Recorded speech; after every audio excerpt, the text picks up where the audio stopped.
안녕하세요. 오늘의 천자문 사자는 선주운정입니다. 156화가 되겠습니다. 물려줄 선, 주인주, 일월운, 정자정이 되겠습니다. 이 선은 땅의 수호신에게 제사를 지내는 것을 말하며, 주는 인도하다는 뜻으로 여기서는 주관하다는 의미로 사용이 되었습니다. 운정이라고 하면은 그냥 뜻대로 해석하면은 구름이 머물다 이지만 실은 선제가 열렸다는 운운산 그리고 정전산을 말하고 있습니다. 따라서 사자를 번역하면은 운운산과 정정산에서 땅의 신에게 제사 즉 선제를 올렸다가 되겠습니다. 황제가 하늘에 제를 올리는 것을 봉이라 하고 땅에 제를 올리는 것을 선이라 합니다. 그래서 고대 중국 황제들은 제위에 오르게 되면 반드시 한 번은 봉선제를 지내곤 하였습니다. 봉은 지난 사자에 나온 오악, 특히 태산에서 지냈습니다. 많은 황제들은 대종인 태산에 올라 옥황상제에게 제자에 올랐음을 고하였고, 태산에 내려와 땅의 신에게 또 제를 올렸는데 이를 선제라고 하였습니다. 사기의 봉선제에 따르면은 고대 복희시, 신농시 그리고 염제 모두는 태산에 봉하고 운운에 선했다고 적혀 있으며, 황제는 태산에 봉하고 정정에 선했다고 적혀 있습니다. 중국 남송의 사기 지폐에 따르면은 이 운운산은 양보 동쪽에 있다고 적혀 있으며, 당나라 사기 정의에 따르면 이 운운산은 연주 박성형 서남 30리에 있고, 정견상 역시 연주 박성형 서남 30리에 있다고 되어 있어 이 운운과 정정은 이 양부와 같은 곳에 있던 명칭이 아닌가 싶습니다. 중국 양보산은 태산 끝자락에 위치한 해발 288m의 작은 돌산입니다. 산 꼭대기에는 북제시대 경전을 새긴 큰 바위가 부처님처럼 있어서 영불산이라고도 불리는입니다. 태산 필선 양보라는 말이 있습니다. 태산에 이르면은 반드시 양보에 선제를 지낸다는 말입니다.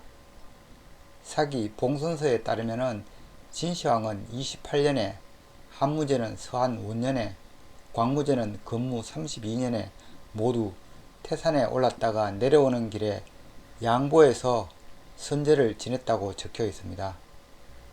이 사진에서 이 호수 앞에 이 작은 돌산, 이 양보산입니다. 태산의 마지막 끝자락이 되겠습니다. 여기 양보에 보는 이 아비 부자이지만은 나이 많은 남자를 칭할 때는 보로 읽습니다. 그럼 글자에 대해 살펴보도록 하겠습니다. 먼저 물려줄 선을 설명드리겠습니다. 이 자는 재단을 그린 볼시와 헛단자의 합자입니다. 헛단은 각골자를 보면은 돌멩이들을 줄로 매단 사냥기구를 그린 형태입니다. 석기시대는 날카로운 금속 무기가 없었기 때문에 2개 이상의 돌을 줄로 연결한 팔맷돌 혹은 이 거물추를 원거리에서 던져 짐승의 몸을 옮아매는 것이 강력한 사냥법이었습니다. 각골자형은 볼라, 즉 팔맷돌을 잡은 이 손을 그린 것인지 혹은 이 팔맷돌을 나무 막대에 매단 것인지는 분명치는 않습니다. 2개의 돌을 연결한 이런 팔맷돌에서 겨울동이 나왔다고 이미 한번 말씀드린 바 있기도 합니다. 아메리카 원주민들이 볼라라고 부르기도 하는 이 사냥도구는 주로 새사냥을 위한 목적으로 쓰였습니다. 겨울철 하천에 모인 철새들을 팔맷돌로 사냥했기 때문에 겨울 사냥을 뜻하여 나중에는 이 겨울이란 의미로까지 발전한 것이 겨울동이 되겠습니다. 호따는 처음에는 팔맷돌 형태에서 점차 발전하여 여기에 다시 거물을 매단 이 거물추 형태로 발전하게 됩니다. 건문에서는 모든 자행이 이 거물추 형태로 나타나고 있습니다. 이 아래쪽에 있는 것은 이 거물추를 잡은 손으로 보여지고 있습니다. 혹은 이 거물추를 매단 이 나무 막대일 수도 있겠습니다. 거물추에는 따라서 이 여러 개의 돌멩이 그리고 거물들 그리고 혹은 막대 등으로 구성되어 이 하나의 사냥 도구를 완성했기 때문에 이자는 이 여러 개를 조합해서 하나로 만든다는 의미로 한벌, 한묶음이란 그런 의미를 갖게 됩니다. 그래서 호따는 여러 개를 하나로 뭉쳤다는 의미로서 한벌, 모두, 몽땅, 큰 모양, 크다, 다하다는 뜻을 갖고 있습니다. 그리고 하나로 만들었다 해서 하나, 홑, 오직, 복잡하지 않다는 뜻도 동시에 갖고 있습니다. 우리는 여러 품목을 하나의 종이에 일목요연하게 정리한 것을 단자라고 하니 아주 적합한 단어가 아닌가 싶습니다. 볼라라도 불리는 이런 이 돌팔매가 새를 사냥하는 무기였다면 이 거물추로 그려진 이 단은 큰 짐승을 사냥하는 무기였던 것 같습니다. 이 짐승수의 각골 자형을 보면은 이 무기인 단과 옆에 개가 함께 있는 형태입니다. 이는 개머리를 이용한 짐승 사냥을 의미합니다. 그리고 이자는 점차 사냥이라는 뜻보다는 짐승이라는 의미로 변화가 되어 오늘날에는 사냥이라는 의미보다 짐승이라는 뜻으로 더 많이 사용되었기에 짐승수로 불리게 되었습니다. 이 짐승수에서 이 개견자가 빠지면서 새로 생겨난 자가 이 가축축이기도 합니다. 여기에 대해서는 제가 이미 한번 설명이 있었기 때문에 이 백구화 도사금수를 복습해 보시기 바랍니다.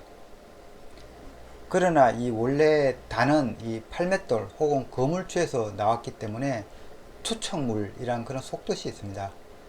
그래서 이 탄할탄의 고자를 보면은 이 소는 기구를 뜻하는 이 활군과 이 투척물을 뜻하는 이 단이 합해진 형태입니다. 즉 이자는 기구를 이용한 투척을 의미합니다.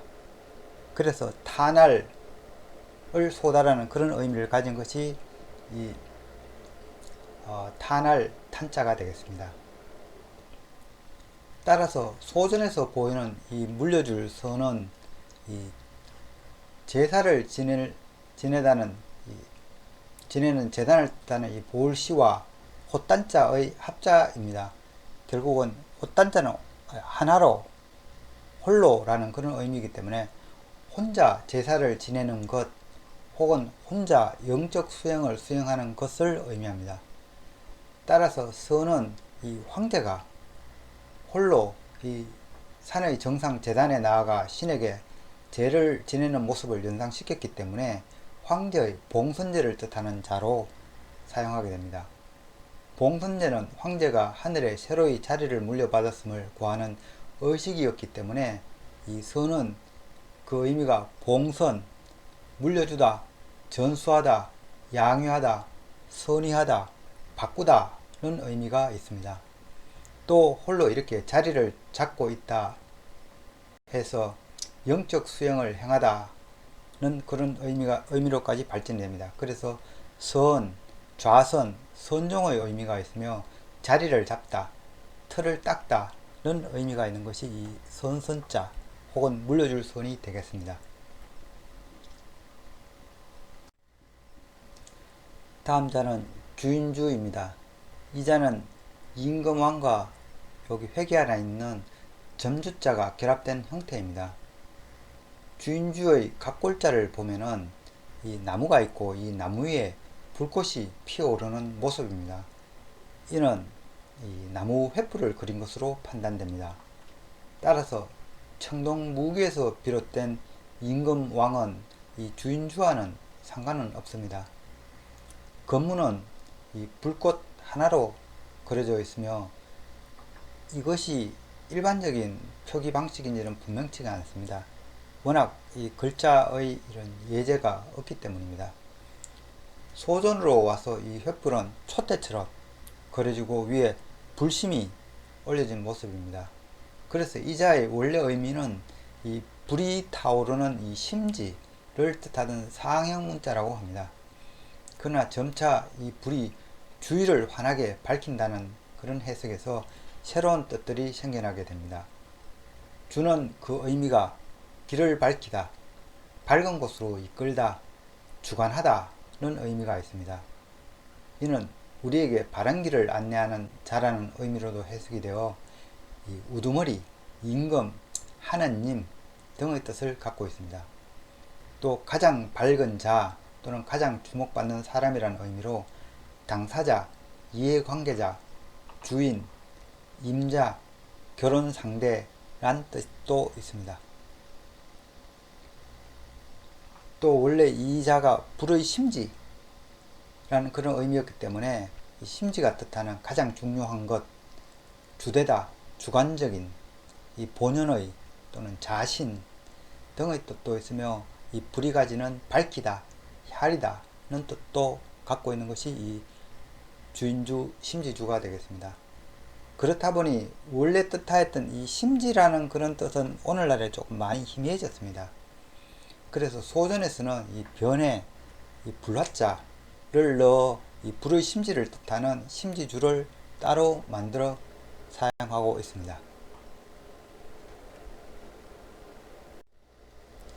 다음 자는 구름운 혹은 이를운입니다. 이 자의 각골자를 보면은 위에 가로획이 두 개가 있는데 위쪽에 있는 획은 이 하늘을 의미하고 아래는 이 하늘로 피어오르는 이 뭉게구름을 나타낸 것입니다. 즉 하늘에 떠다니는 구름을 그린 상형 문자가 구름운이 되겠습니다. 그래서 이 구름운은 그 의미가 구름, 하늘, 떠다니다, 운행하다 이며 피어오르는 구름의 모습에서 승하다는 그런 뜻도 있습니다. 그러나 이후 이 자는 말하다는 의미를 갖게 되는데 이는 구름과 말이 공기 중에 떠도는 것이므로 비슷하다고 할 수 있겠지만은 소전자형을 보면은 이 말씀언의 소전자형과 이 구름운은 매우 닮아 있습니다. 그래서 이 말씀언의 피휘자로 이 구름운이 사용하게 되지 않았나 싶습니다. 이후로 운은 이 말씀언처럼 그 의미가 이르다, 일컫다는 그런 뜻을 가지게 됩니다. 그렇다 보니 소전에서는 이 구름을 뜻하는 자형을 새로 만들게 됩니다. 바로 비우자가 추가된 이 구름운이 되겠습니다.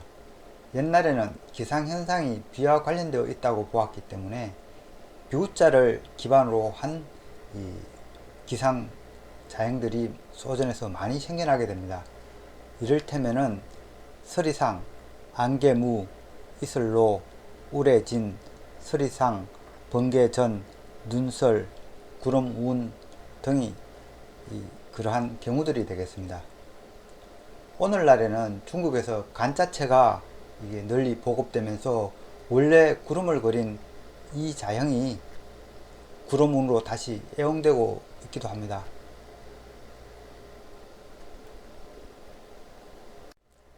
오늘의 마지막 자는 정자정이 되겠습니다.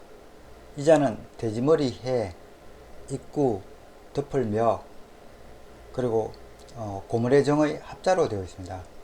그러나 각골자를 보면은 이 높이 세운 망루를 그린 형태로서 보면은 높을고와 여기 풀초자 이건 왼손자라고도 불리는 자죠.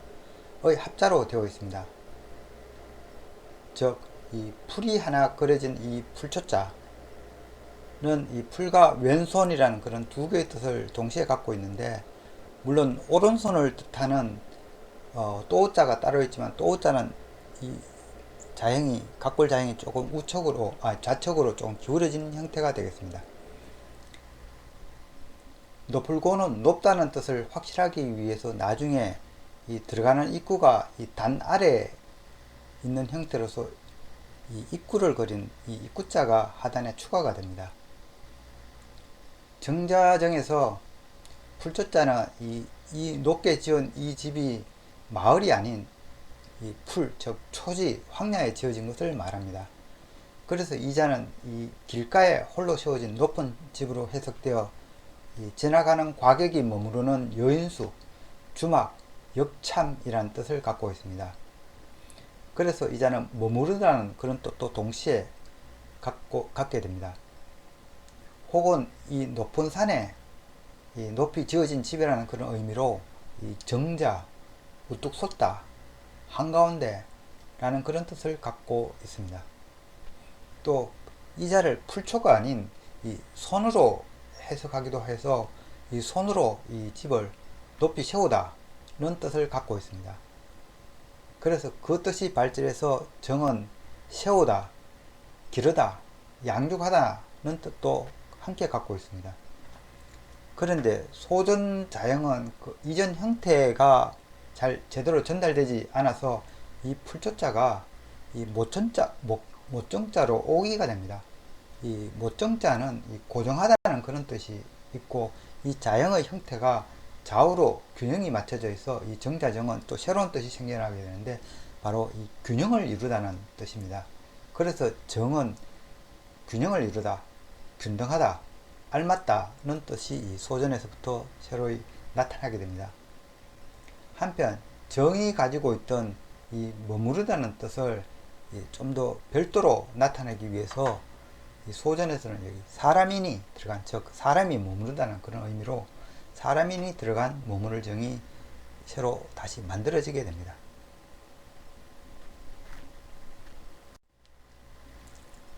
이상으로 오늘의 천자문 사자 선주운정, 즉 운운상과 정전상에서 이 선제를 주관했다는 사자성어를 마치도록 하겠습니다.